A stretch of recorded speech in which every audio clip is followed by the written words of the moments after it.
வணக்கம். முருகன், திருநெல்வேலி. மனிஷகுமாரன் மனுஷனுடைய ஜீவனை அளிக்கிறதுக்கு அல்ல, ரட்சிக்கிறதற்கே வந்தார் என்றார். இப்படி ஒரு வேத வசனம்.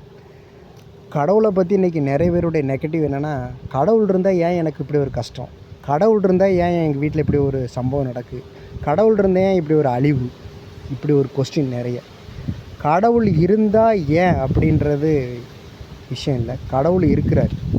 அவர் எதுக்காக இருக்குன்னா, நன்மை செய்கிறதுக்காகவே இந்த பூமியில் இருக்கிறாராம். அவர்கிட்டருந்து வரக்கூடிய ஒன்றே ஒன்று குட்னஸ், நன்மை மாத்திரம்தான் பின்தொடரும். எந்த விதமான தீமையும் அவர்கிட்டருந்து வராது. அதனால் அவர் நன்மையை மாத்திரம்தான் கொடுக்குறவர் அப்படின்றத நீங்கள் முதல்ல நம்பணும். அப்படி தான் வேதம் சொல்லுது. மனுஷனுடைய ஜீவனை அழிக்கிறதுக்காக நான் வரல, அவனை காப்பாற்றுறதுக்காகவே வந்தேன் அப்படின்னு. உங்கள் ஜீவனை யாராவது, உங்கள் உயிரை யாராவது கஷ்டப்படுத்துகிறாங்க, நஷ்டப்படுத்துகிறாங்க, அழிவுக்கு கொண்டு போகுது அப்படின்னா அது கட்டாயமாக அது கடவுள் செய்யலை. அது இந்த உலகத்தில் ஒருத்தர் கெடுக்கிறதுக்காகவே ஒருத்தர் இருக்கிறான், அவன் தான் செய்கிறான். அதனால் நீங்கள் நம்புங்க, கடவுள்ன்றது உண்மையானவர். Okay, God bless you.